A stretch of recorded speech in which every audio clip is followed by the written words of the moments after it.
दरभंगा की अंतिम महारानी काम सुंदरी देवी के देहांत के बाद दरभंगा महाराज और दरभंगा घराने की चर्चा जो है वो हर तरफ देखने को मिल रही है। और इसी बीच एक ऐसी कहानी बताऊंगा कि किस तरीके से दरभंगा महाराज ने अंग्रेजों से कह के अपने राजभवन तक जो है वो रेलवे ट्रैक बिछवा दिया और उनके लिए सिर्फ वहां पे ट्रेनें आया करती थी। रुतबा इतना ज्यादा था कि पूछिए मत।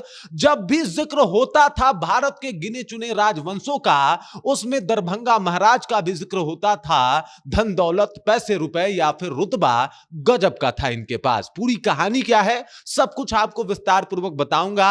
और जब भारत में ट्रेन आई उसके महज कुछ साल बाद ही दरभंगा महाराज बिहार में भी ट्रेन जो है वो लेके चले आए। इसकी भी एक अलग दास्ता है। पूरी कहानी क्या है सब कुछ के ऊपर विस्तार पूर्वक चर्चा करेंगे, बताएंगे आपको। लेकिन उससे पहले मेरे परिचय को जान लीजिए।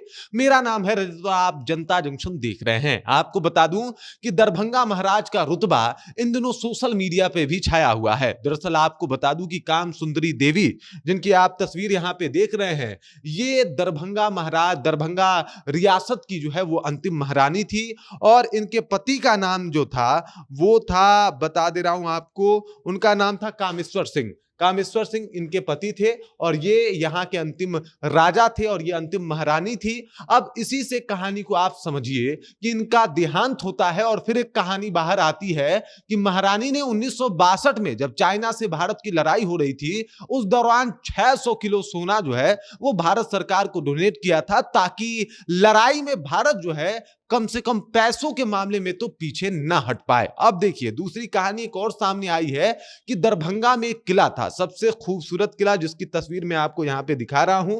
इस तस्वीर को देखिए, नरगौना का किला था। यहीं पे जो है वो आपको बता दूं कि राजा लक्ष्मेश्वर सिंह जो है उन्होंने ये किला बनवाया था और उसमें ये रहा करते थे। काफी खूबसूरत किला था और इसकी चर्चा जो है पूरे हिंदुस्तान में हुआ करती थी। यहीं पे ये रहा करते थे।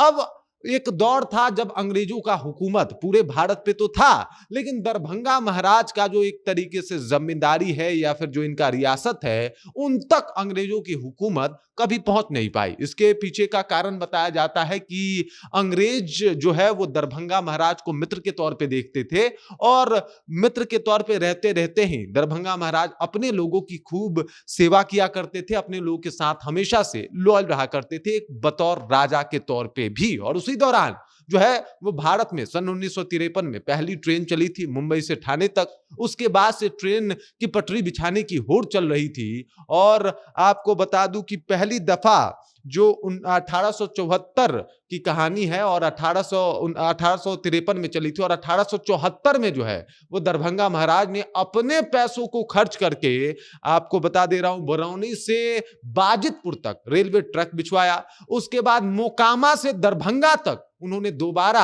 अपना रेलवे ट्रैक बिछवाया और एक टर्मिनल यानी एक स्टेशन भी बनवाया जिसका नाम था नरगौना टर्मिनल, जिसका अभी भी आप वहां पे जाइएगा तो इतिहास देखने को मिलता है, जिसका जिक्र आपको इतिहास में भी मिल जाएगा और जिसका जिक्र वहां के हर एक परिस्थितियां जो है वो बयान करती हैं। वहां पे जाके आप देख सकते हैं उन तस्वीरों को। इसके अलावा जो ये किला है, आप एक बार किला देखिए, किस तरीके का ये किला था।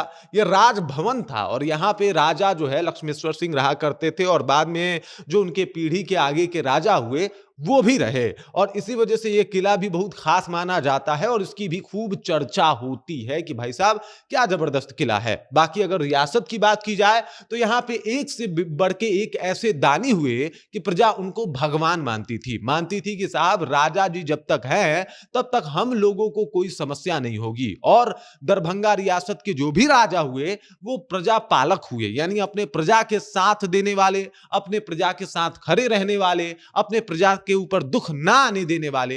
लगभग अमूमन ऐसी ही कहानियां देखने को मिलती है कि प्रजा को जो है वो सपोर्ट किया करते थे, प्रजा के साथ रहा करते थे, चाहे जो भी राजा हुए। सबका अपना अपना हिस्ट्री है, अपनी अपनी कहानी है और सब के सब जो है वो अपने जो जनता है उनके साथ रहा करते थे। माना जाता है कि लाखों गांव जो है इनके अंडरटेक था। इसके अलावा कई हजार करोड़ एकड़ जमीन जो है इनके अंडरटेक थी और इसी वजह से दरभंगा महाराज का चर्चा जो है वो खूब होता है। आज भी अगर इतिहास के पन्नों को पलटा जाए तो पटना यूनिवर्सिटी से लेके तमाम बड़े बड़े यूनिवर्सिटी में दरभंगा महाराज और दरभंगा की रियासत का बहुत बड़ा योगदान है। भारत सरकार को भी काफी सारा फंड एक टाइम पे दरभंगा महाराज की तरफ से जाया करता था। चीजें बदल गई, जमींदारी प्रथा खत्म हुई, लेकिन राजघराने से लोगों का आस्था खत्म नहीं हुआ। वो लोग आज तक उस राजघराने पे भरोसा करते आए। अब करे भी क्यों ना, अगर कोई लेडी 600 किलो सोना सिर्फ इसलिए डोनेट कर दे ताकि भारत चाइना को पछाड़ दे या फिर भारत कमजोर ना पड़े, तो ये अपने आप में बहुत बड़ी बात है। और ये कहानी अब सामने निकल के आई कि किस तरीके से राजा ने रेलवे ट्रैक बिछवाया और रसूख ऐसा था उनका कि अंग्रेजों को वहां तक रेलवे ट्रैक बिछाना पड़ा। बाकी इस खबर, इस जानकारी को लेकर आप क्या सोचते हैं?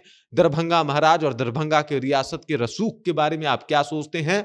कमेंट करके अपना विचार हम तक पहुंचा दीजिए। बाकी आप देख रहे हैं जनता जंक्शन और मेरा नाम रजत है।